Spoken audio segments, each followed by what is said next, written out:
And we've made it to the end of our Talkin Trek mini-series. Throughout the year, we've covered every aspect of the franchise to date, and today, we're wrapping it all up with the JJ films. Lee Sargent is back with me.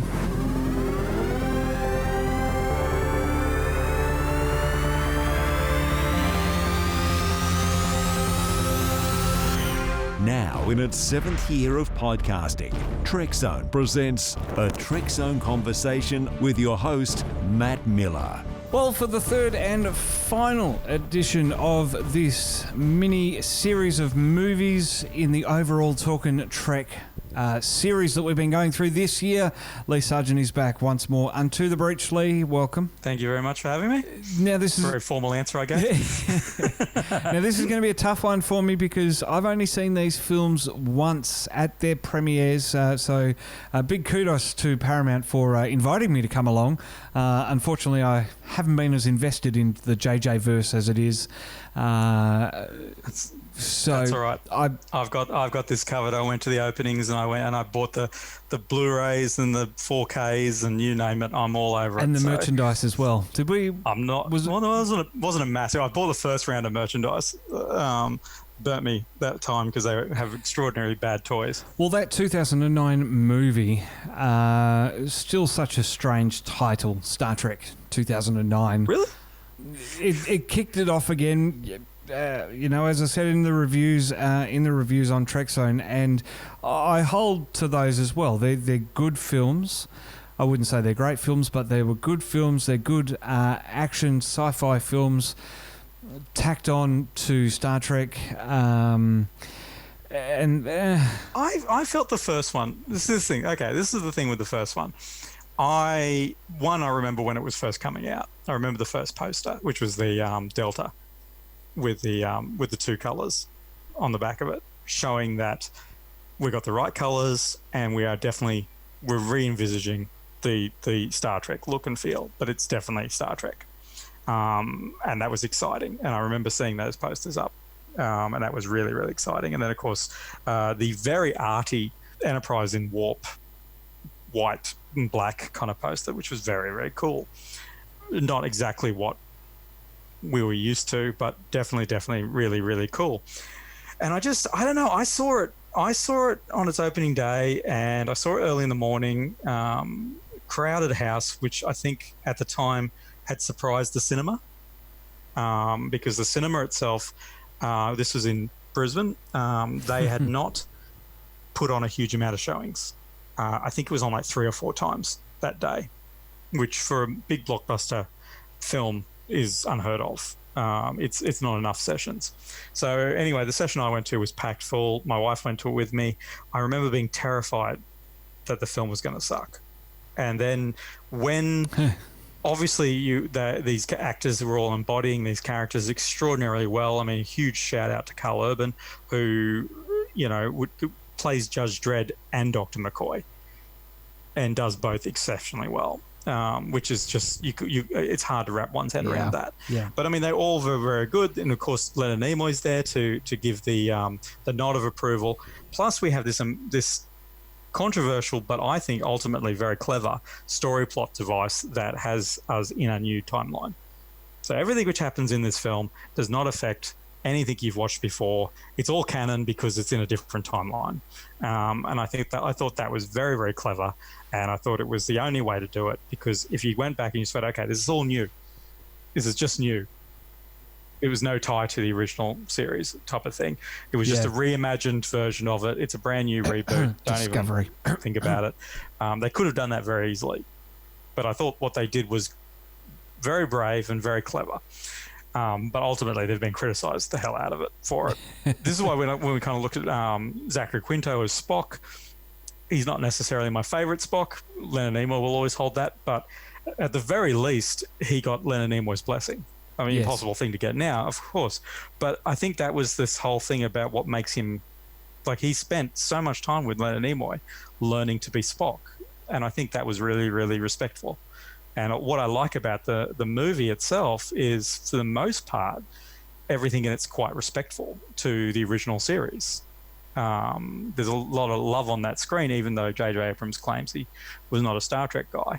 I think that was. I think that it's from that point of view right to the credits where we get this huge, rousing original series credits run. In the music is just exceptional, and I just love that kind of. I love all these nods to original Star Trek, and we've just got kind of a lot of people having a lot of fun. And yes, there's problems in the film from the plot point of view, but I think that the film is fun enough and moves with enough pace that it kind of all that's forgiven to some degree. I mean, we'll come to the next one in a second where that's not the issue at all. But I mean, so we had Eric Bana, who is Australian, obviously, of course, but also quite a renowned actor in his own right, playing the villain. So we didn't skimp on the villain, even though he's barely on screen. But he does present this interesting character. We get to see Captain Christopher Pike. We do have a new Enterprise, which is not my favorite Enterprise, but it's also not an Enterprise that makes me particularly upset because I'm in a different universe, so I can deal with it. And I understand it, and it fits the look and feel and the aesthetic of that universe. The Apple Store kind of look and feel, and I kind of get that, but also get that this whole kind of the reimagining does still feel like they have the core of original Star Trek at mind, even though they've kind of dramatically changed things. But that's of course because of a different timeline. And I kind of like even the phases, they're updated and everything, but there's also very much a lineage to those original phases. And of course we get to the uniforms, which 100% they have just gone, how do we make the uniforms of original Star Trek current? And what do we do to kind of, to bring them into this futuristic setting? And I think they nailed it. And I think that also is the argument against whenever they talk about Discovery's uniforms and say, well, look at the old uniforms there, they're so old, you couldn't possibly do anything with them. And it's like, couldn't do anything with them? Really? Because there's 3 films that say otherwise. So I watched it, and I got to the end of it, and I finally breathed a sigh of relief at the end of the film, going, that wasn't bad at all. That was pretty damn good. And I'm pretty emotional about Spock, and seeing Leonard Nimoy being able to play that out, type of thing. And I really, really enjoyed it. And I watched it straight away again. Went into the next session. Well, I waited the hour or so that the next session was going to be. And to bring it back to that story was that the very next week, Star Trek doubled its sessions because they had a huge hit. And the cinema didn't realise that was going to be the case because Nemesis bombed so poorly here in Australia. Nemesis was, I remember seeing Nemesis at the cinema and there was like 5 people in the opening session. And the type of people they were the type of people who bring Cheetos in a Ziploc bag to save their money on popcorn. Not to cast aspersions on those type of people, but this wasn't mainstream. It certainly wasn't mainstream, and it certainly wasn't popular. Whereas people were asking and talking about Star Trek. People who'd never gone and seen a Star Trek film were going to see a Star Trek film and enjoying it. Yeah. And so I don't understand the canon issues with it. I don't understand why anyone would argue with that because it's just a derivative of a different timeline. It's not affecting your universe. It's not affecting your characters. The complaints about it as far as that side of things is concerned, just get back in your lane because honestly I think they did everything they could to mitigate that. It's really funny while you've been talking there, I've actually been going back over these reviews that I wrote on release day, so 10 years ago on Star Trek, on the 09 movie, and my final verdict on that was quoting, an enjoyable movie that should draw in a good box office win for Paramount. For me, however, the lack of acknowledgement of what had come before would be a bitter pill to swallow. But you just wait until... But you haven't gone back. You haven't gone back and watched it though, have you? And this is the interesting thing as well, because in these reviews are a fascinating time capsule of the way that I was, because Even rewatching original series for the website and discovering many hidden gems, DS9, Voyager, all of the series, finding these next gen as well, everything, rewatching them again with an adult prism, and you're going, okay, I can accept these bits, and as you're saying there, stick to your lane. They actually haven't done anything to the Star Trek universe. They've gone and created an offshoot. This is really just the outcome of Spock going into a different alternative universe. That's right. And never coming back. That's really all this storyline is. And then you go. And I was going to say, well, I mean, going back to the references, I mean, it's kind of interesting that because you can go back and watch the film and pick out all the references, which aren't always. They were all subtle enough that they didn't distract from the film. And this is the bit which I think is very important, is that when you go into watching 2009 Star Trek, and probably all of them, to be honest, is apart the second one is, and as we will get to the second one's got a lot of problems. But these kind of the references are subtle enough that they don't, like the layperson or someone who's not necessarily desperately looking for them won't pick it up. Because my wife got to the end of the film and I said to her, there was a couple of jokes in there, and I said, did you know what that meant, type of thing? And she goes, you know what, I didn't even notice that joke. And I said, that's interesting because that's a deep reference, but it obviously didn't impact the storyline for her because, sometimes in these films they kind of come up and they go, reference to something, and they make it very important and a nod to the camera and stuff, and it's like, anyone who's not watched it, all they're doing is feeling alienated because, it's obviously not for the reference isn't for them. Whereas I didn't feel that they did that in particularly in this film. This film was very much a come and enjoy the concepts of Star Trek to some degree. And yes, I get the idea that it's not Star Trek the motion picture. I get that, but but also I don't know if that would have worked anyway. I thought personally that as far as a get your attention, grab new people by the throat and drag them into the cinema and see Star Trek, I thought this was a really, really good entry for that. Then they needed to follow it up with something more Star Trek, and unfortunately they didn't. They followed it up with Star Trek Into Darkness. It's interesting you say that because now I'm reading my review from 2013 on Into Darkness, and in there cherry picking some of the things that I've said. Obviously, as we've just talked about, I didn't enjoy the 2009 movie. And another thing that actually came up there as well, and I sort of still agree with it, even though I haven't seen the film again, but I do remember that our classic characters were now squabbling children, and somehow they got promoted at the end of the film from cadets to senior officers on the real ship. Oh, look, and the logistics of all that don't make any sense. They don't. But I mean, in fairness to the squabbling children comment, if you go back and watch original Star Trek, you, there's some squabbling. Well, and interestingly enough, that comment actually comes from before I rewatched the original series for Trekzone. So it'd be interesting to go back and have a look at it again. I mean, you look at some of the classic Dr. McCoy Spock banter, and you sometimes go back and go, really? Is this really where we got this classic banter from? Because quite frankly, some of it's remarkably childish or being silly. It's an interesting conundrum because it's, as I say, but Star Trek Into Darkness should have been there. Look, we got you through the door with razzle dazzle and likable young versions of these characters. Now we're gonna hit something home. We're gonna hit some science home. We're gonna show you a moral dilemma.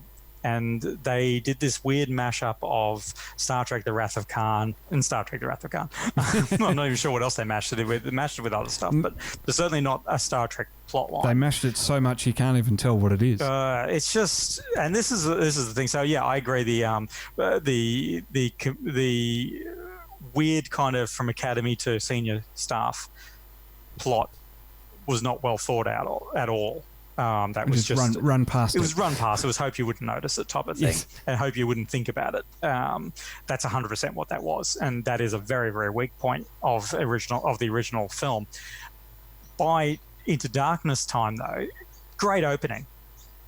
Like, stunningly good opening. I don't give a shit what anyone says. The opening of Star Trek Into Darkness with Kirk and McCoy running through the forest, being chased by the thin aliens in the red forest, because they're trying to cause a distraction, because they're trying to break the Prime Directive. It's to me, that was all fantastic, absolutely fantastic. And then, of course, you've got the whole Spock being dropped into the volcano, not actually understanding what cold fusion actually means, but anyway, the cold element to it is not actually literal, but that's fine. Yeah, all that type of stuff. It's a great opening. And then we kind of get into this weird argy-bargy of how we demote captains and promote captains, and I don't know, and how people get command of ships. It's all very confusing. And makes very little sense. And then a little bit of poor casting in my mind. Peter Weller as the rogue admiral in this one. Having just seen him in Enterprise, I think that was a misstep to take such a prominent actor, and put him in a similar role again in a Star Trek film. There are other actors out there. Yeah, it's just so that whole setup is kind of ridiculous. And then we have this thing where it's like they're beaming from one planet to another, which has got problems. We do get to see. Yeah, I mean, it's ridiculous because it's not universe building. It's universe just beaming, deconstructing, unfortunately, because there's no need for starships in the future. Then you also have, jumping forward to the end, I mean, you have this Tribble blood coming from Khan's blood is an elixir to cure death. That's not great, because then it's not how the Force works. Well, I just kind of think, well, what do? Do you have them stuck in their cryotubes, just draining them of blood every week in order to cure everything on the planet? It would be very hard not to want to take advantage of that situation. So that's a silly story. Point two, we do get to see Klingons, new Klingons. People have problems with the new Klingons for some reason, because they didn't like how they had earrings in their ridges. In their ridges. I'm kind of okay with that. If you're gonna, what would what would Worf say? Well, he'd probably go, "Yeah, that's all right, you young punks." This is the thing. It's like, you got things to pierce. People pierce the weirdest shit. Well, this is true. You're not wrong. I mean, if we're going to throw rocks at people, I mean, honestly, here on 2 junk, 1 Klingon. Exactly. Here on Earth, we pierce weird stuff. Stuff that shouldn't be pierced. So the fact that they would pierce a naturally forming ridge point on their heads doesn't shock me or doesn't surprise me. And certainly if you look at the variation of humans in a planet, I think that's probably fine, that there's a group of Klingons that like to bling it up. They look like Klingons, so everyone chill as far as I'm concerned on that one. Get back in your lane, because they look like Klingons. Just calm down. They're different Klingons. But they're not that different compared to what would come. So when people were whinging about these Klingons looking different, I'm like, if only you had a crystal ball and went, you guys are in for a treat. You thought this was rough. It's interesting too. A couple of the negatives that I had for this film in the review, all the scenes on Earth seem to depict, say, 50 years in the future.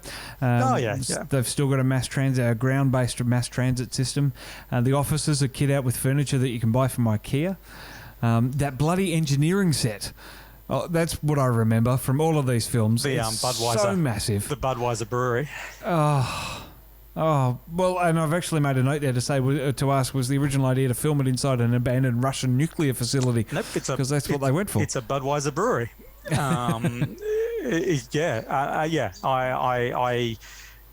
I understand.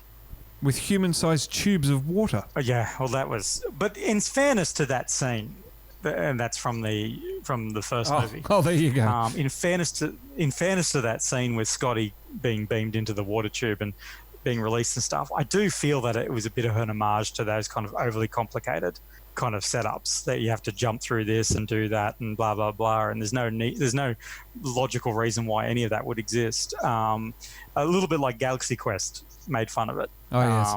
Okay. You know, I feel that it was an homage to that personally. But you know, yeah, the problem with the and again, that set was a weird decision. I understand why they went for it, but it was a weird decision, and I don't like seeing the Enterprise that cavernous and looking like there's and they've got that in, I think that's even in Discovery. There's like, and I'm not, I don't think that the ships have that. I never got that vibe that you would get to a certain point that it opens up like a football field and has, you know, multiple layers and looks a little bit Star Warsy. Funny odd, isn't it? I will completely wear that I'm not. I don't think the aesthetic for that was spot on. I think that should have been a built set, and it should have been more reminiscent of the original series design, because the original series design was clever enough that main engineering kind of sits in its own room looking out onto the main bits and pieces that you don't kind of go out into. So it was always a hint of the bigger, but giving you a controlled space to work within. And I think that's... Yeah, exactly. You'd be yelling too much. It's just like, and that's what they go for. They'll try and go bigger and better, and it's just, it doesn't work. And I think 100% a good call on that. I guess for Star Trek Into Darkness, so you've got all these kind of plot holes, and then you've got the biggest plot hole of them all, which is Khan, Noonien Singh. I don't have a problem with Benedict Cumberbatch playing Khan, Noonien Singh. It doesn't worry me. I understand the concept of the whitewashing concerns. In fairness, Ricardo Montalban wasn't of Indian descent either. So, you know, I thought he was an interesting choice. He's definitely a good actor. And I think that he actually does a good job as Khan, as its own character, not as a homage to Ricardo Montalban. I don't think that I don't think he channeled Ricardo Montalban, but I think he did his own thing with Khan. And I don't know actually what his thinking is behind that. I don't think I've ever read an article about his depiction. I think they actually started downplaying it a little bit after some of the backlash kicked in. So yeah, I don't know kind of what he went with that, but I didn't find it unlikable enough. But it was odd, you know, obviously when he announces that he's Khan, and Kirk and Spock are kind of standing there going, well, we don't know who that is, so that's for the audience. And it's like, okay, it's a weird scene anyway. I thought that because I love the scene where he just snaps Carol Marcus's leg. Yeah. I thought that was actually pretty bloody intense and pretty cool. When he just, you know, it's this whole kind of... He really did channel this concept of how driven Khan is at that point, where it was like, you know, I will kill every single person on that ship and I will walk over your cold dead bodies. And that whole delivery is really, really well done. And he is a menace at that stage. Did he have to be Khan? No, not really. He could have been a different character, and that probably would have been better all round for everyone's sake. But yeah, that's what they decided to go with. It didn't make a huge amount of sense. We did get to see some beautiful visuals of the Enterprise getting the shit kicked out of it. I did enjoy that. I do love the falling through the atmosphere and bits and pieces falling off her, and then they realign whatever they're realigning. And Technobabble.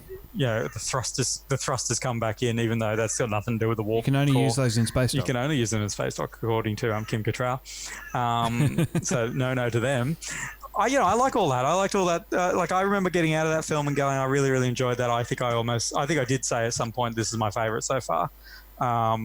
And then I think it sunk in. Yeah, well, it'll be interesting. But then I think I thought about the film a lot more and went, okay, hang on a second. This is a problem. It'll be interesting for me to go back, because I've actually written here the plot was 100 times better than the previous movie. Look, you know what? No, and you know what?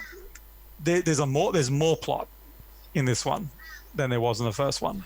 I do continue on by saying there was a beginning plot twist, middle plot twist, ending. Yeah. So maybe that's where I was going with that. Oh no, there's It'd be definitely more interesting. plot. I think I think there is a more coherent story going on here. It's just it's propped up by the wrong things. So it's propped up by story devices such as the tribble with the Khan blood in it, being able to beam to Kronos. I mean, if you can beam to Kronos, just beam a friggin' torpedo there. Putting Khan's people in torpedoes makes absolutely no sense at all. Like, no sense. That all said, there are some fantastic references to original Star Trek in this. There's a lot of really cool references to original Star Trek, and not the least, of course, McCoy working on a torpedo again is quite great. McCoy in general is quite cool, and I do appreciate Skeevy McCoy making an appearance. Skeevy McCoy is probably my least favorite character from original series, which is basically when Dr. McCoy starts hitting on women, and it's pretty gross every time. And he's kind of doing it in this film, but in a funnier kind of on Carl Urban kind of way, and so it works a bit better here. I just look. It's not a great. It's when you get back to it. It's a film that's got a lot of problems in it, and I think what happens is the first time you see it, the breakneck speed does knock out some of those problems. You don't have enough time to think about them, but I think for a repeat viewing, it doesn't fare very well. Any time spent in the film doesn't lend it any more credibility. Well, I haven't seen it again, so maybe I can report back when I do. Yeah, look, I think it'd be interesting to go back and watch it again. Well, not for me because I've seen it numerous times, but I definitely think that it doesn't hold. I think scenes hold up really well, but the film itself doesn't hold up. Like, there's some very, really cool scenes, but that's all there is. They're loosely attached to a coherent timeline. You have a story, but it's not a clever story, and it's not very well done. It is just what it is. But there is plenty for people to do in it. Uhura facing off the Klingons, which is again a nod to Star Trek 6. She actually speaks fluent Klingon, which is fantastic, and she also stares down the barrel of a Klingon, basically, and I think that's pretty cool. Spock and her having arguments because of their relationship. I don't know. I'm not sure if I got as much mileage on that. I don't have a problem with that. I don't have a problem with the Spock-Uhura relationship like a lot of people did, because, again, if you go back to original series and you look at it, there was a lot more flirtation going on between Spock and Uhura, more so than Uhura and Scotty, that's for sure. But, there's whole sequences where, Uhura's asking Spock to tell her that she's an attractive female, and telling her about the moons of Vulcan, and he's like, there are no moons on Vulcan. And she's like, I'm not surprised. There's a lot of... Here's the restraining order. Back off. But there's a lot more like they're jamming in the rec room. There's a lot more flirtation going on than I think was ever explored later on. But there's definitely that there. So, and I don't know whether or not that was intentional or it just came across because of the chemistry of the actors. But it definitely is there. So I don't have a problem with Spock and Uhura hooking up in the alternate universe. Probably using a relationship to get on board the Enterprise is probably inappropriate. But anyway, that's not the least inappropriate thing which has happened in these films. So... So that's my take. Like, I think it was good the first time I saw it, and then it just diminished every single time after I saw it again. It does not hold up well it holds up great to just watch scenes and to watch it in the background, but if you sit down to watch it as a coherent film, it doesn't suffer. It suffers greatly at any kind of scrutiny. But also the soundtrack. I have to mention the soundtrack. The soundtrack to particularly to Star Trek Into Darkness, which is exceptional. The references to the fight music from original Star Trek in the fight scene between Spock and Khan is nothing less than genius. It is a wonderful, wonderful nod to original Star Trek. I don't remember that one. I'll have to keep an ear out. Completely embodies the dun dun dun dun dun dun dun dun dun dun dun music. That's actually in the music. Okay. In the scene where Spock's fighting Khan, it is the fight music from original series, just done properly in giant orchestra and with that spin of the new music. really, wow. really, really happy and very impressed to hear that woven into it. But it doesn't surprise me because Michael G. I'm not going to pronounce his last name. He's very, very good at harkening back to the original series and paying proper homage to that music, which was just beautiful. So yeah, and that brings us to Star Trek Beyond. And this is an interesting one because this, of course, was 2016, so it's so not too long so ago. far the last film. There's things on the horizon. There's articles coming out that Quentin Tarantino could be directing. There's rumors abounding that Star Trek 4 without Quentin Tarantino is back on. Previously, it was off because the cast wanted more money. No. The cast wanted the money they were promised. Well, I'm not wrong by saying they wanted more money. No, they wanted the money that they were promised. Because then they came back to him and said, would you mind doing it for less money? And they went, I don't know why I would do that. Because we had the two Chris's. And both Chris's went, you know what? We'll team up. You know, you said, here's $1 million. We're asking you to do it for $6 million. Okay, no problem. Look, is there any chance you do it for $2 million? I don't know why I would do that. Because I've already agreed to the other amount that you offered. It's the weirdest negotiation ever. Anyway, Beyond. Before we get too sidetracked. This is the one, I think, for me that... actually, just mentioning that, the opening sequence of Star Trek 2009 is, again, one of the scenes in all of Star Trek. Just mentioning Chris Pine. Chris Hemsworth as Kirk's father. That whole sequence when Kirk that's up level of tearjerker at the start. Extraordinarily powerful sequence that I think should be mentioned. Just very, very, just completely well done. And also, if you watch the opening sequence, we get to see original communicators and the original communicator sounds. So, again, little nods, very, very cool, but an extraordinarily good opening, like very, very strong opening of a film. Sorry, back to Beyond. Well, a cracking film that JJ stepped away to do Star Wars. Simon Pegg wrote it, Justin Lin directed it, and suddenly we have something that feels like 1960s Trek. We suddenly have a film that is it feels like it's almost not trying to prove anything. I almost feel that Star Trek Into Darkness was all about, we're cool with the Trekkies, we know what we're doing. And it's like, no, you don't. But anyway, way too much fan service or trying to just rehash a film. Whereas this one, certainly it's rehashing concepts of tropes from Star Trek, but definitely not just retreading same old ground all the time. Yeah, Idris Elba, a pretty big star. Star Trek seems to attract some pretty big stars in its movies. As Kroll, as you said at the start of the podcast, they slapped a bucket load of makeup on him and basically hid him away and didn't do too much to him. You know, aside from being pretty much a one-directional or a one-dimensional bad guy. A one-dimensional bad guy who had a very, very vague sense of purpose. I think what they really need to do with his character in this is that we really needed to see more of rather than a couple of flashbacks we saw and the hints towards what had happened. I think we really needed a much better exploration of who he was and the horrible choices he had to make, and the fact that he wasn't. I mean, really, they get to the stage where he wasn't. They were saying he wasn't equipped to be a captain.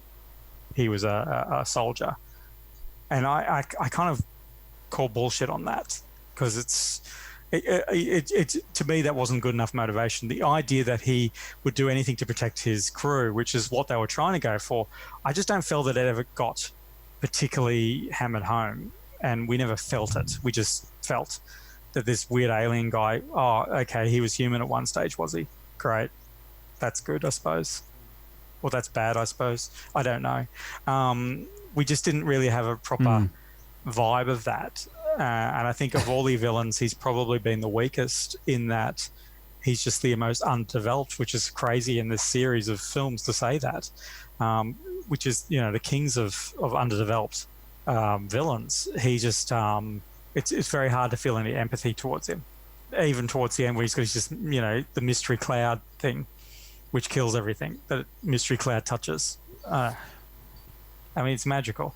Yeah, for reasons. But the rest of the film, this is my favorite of all the reboot films, and also probably my favorite of reasons. Quite a few of the films actually. This one ranks quite highly for me. Again, love the opening. The opening is extraordinarily strong. These three films all have very strong openings. The whole scene where Kirk's kind of dealing with what we think is a giant alien, and of course it twists it on the head, and they're little tiny adorable aliens. And of course Kirk rips his shirt, and that's a great homage. This film is chock full of homages to original Star Trek and just Star Trek in general. So we've got Rip Shirt Kirk, the jokes about you ripped your shirt again and stuff like that. Which is just fantastic. We do have a plot device of the Enterprise is in possession of a weapon of mass destruction and is unaware of it, and is being lured in to have that stolen. We have some of the most amazing makeup, and this film was extraordinarily robbed at the Academy Awards for not winning Best Makeup, because the makeup in this was exceptionally good. And I can't remember which crap film. It wasn't a crap film. I'm sure it was a fine film, but it was a film that did not hold a candle to the special effects and makeup of this film. The makeup artists who did 50 different aliens, I believe, was the caveat they had for the 50th anniversary. That was supposed to do 50 new aliens were supposed to show up on screen, which is cool, and they did that, and it looks amazing. It's a very, very fleshed out, diverse world. We have the space station, which I can't remember the name of it now. The giant globe in space. Fantastic design. It's cool. It's very, very cool design. It's a design we haven't quite seen in Star Trek before, but really, really... Yorktown, that's right. Gorgeous design, really, really fantastic. Don't know why you'd stick it next to a nebula where weird shit comes out of day in, day out, but I guess you could always talk to the Deep Space Nine people about that. Just really... visually, this film looks amazing. Like, the costumes are fantastic. And the Enterprise is shot beautifully by Lim, who, of course, did the Fast and Furious films. And everyone was kind of making jokes that, this is going to be Klingon drift or something like that. But I think that he actually brought that concept of family, which is what the Fast and Furious films at their best are really based around, and also, incorporating shots of cars racing. I think there's this wonderful kind of, like, some of the shots of the Enterprise look amazing and very creative because of Justin Lin. I really liked the USS Franklin. Nice homage to Enterprise. Very, very nice homage to Enterprise. And I wouldn't have, it would not have upset me at all to see the odd Enterprise uniform in there, which I think we did in the flashbacks. Before the diversion. Yeah, I have, because Enterprise is the only series in this universe that is canon in this universe. So everything happened after Enterprise. So everything, Jonathan Archer and all that were all in this universe, and that's really cool. And I think because they mentioned the Makos at one stage, that's what the villain in question was, a Mako, and then he was promoted to becoming a Starfleet captain for reasons, and he didn't like it for reasons. He felt that it was too much of a burden. It's like, I don't know if this is a great plot point or not. A soldier could not go on to command, apparently. Yes. I struggle with that a little bit as far as the storyline's concerned. So, but we do get to see all the crew doing cool things. One thing that I love in it is that our two leading ladies in Uhura and Jayla, of course, Sophia and Zoe, they actually got to be characters in their own right, kicking butt. And obviously, absolutely owning their environment and their destiny in the film.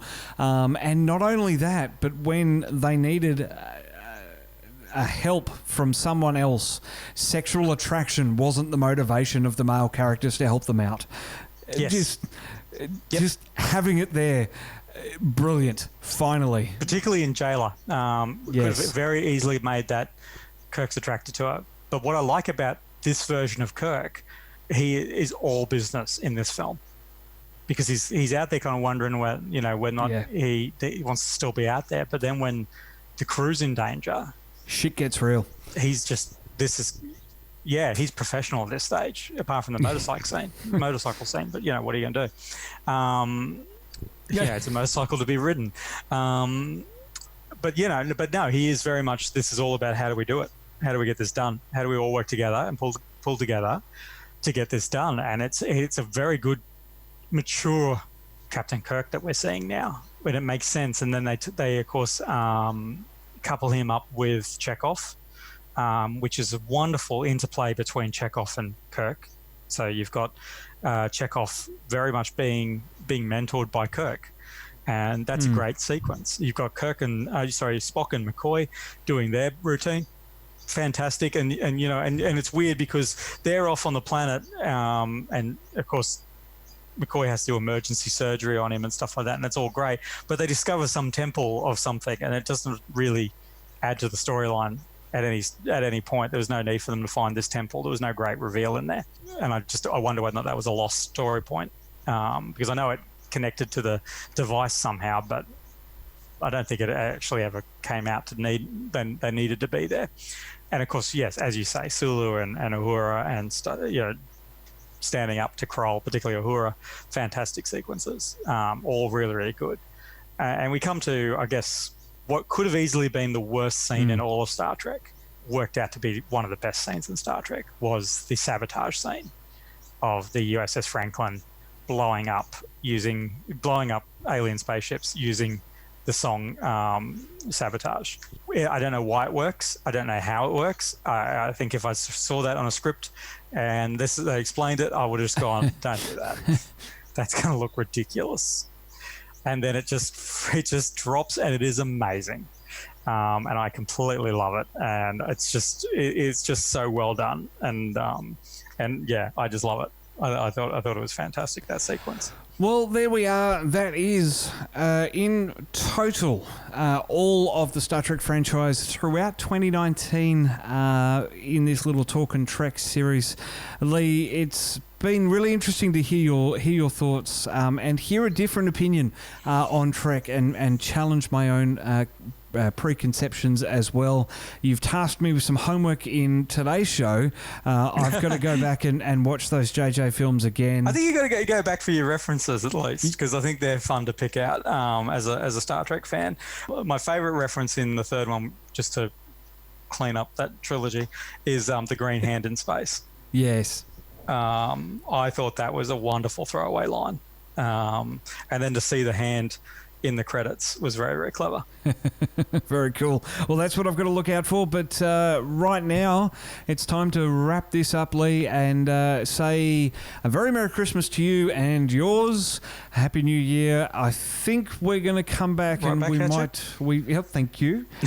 we might be coming back in the new year to dissect Star Trek Picard. Well, we've got possibly. Picard. And potentially a couple of animated shows. And Discovery Season 3. I'm going to make you sit through that as well. That's coming. Yeah, that'll be coming at some point. That's filmed now already, hasn't it? It is filming, or it has filmed, one of the two. I know, yeah. But who cares? Oh, I just hope they get a whole coherent storyline for the full Wouldn't that be nice? Yeah, I really hope that they just didn't have any drama behind the scenes. Just a call out to CBS to not sack the production staff before the season's over, please. Yeah, just give them a bell. Maybe if they are horrible people, maybe just put them through some counselling, and get them just to pull their heads in a little bit, or maybe just keep a better eye on stuff up front. But certainly, I would like to see a coherent. By what I say by coherent, I mean just a cohesive production, that is firing on all thrusters to really see what they can actually firing do. On all thrusters in space dock. Yes, in space dock, only whilst in space dock. Thank you, Kim Cottrell. Thank you, Lee Sargent. It has been an absolute thrill to talk Trek with you throughout the year. My pleasure. And so we will see you in 2020. We will, unless they just cancel everything and we don't do Star Trek anymore. At which point we'll find something else to talk about. Well, I'm sure there's something else that we can do that. Lee, like I said, happy Christmas, happy New Year. See you in the next one. Yes, we'll do, buddy.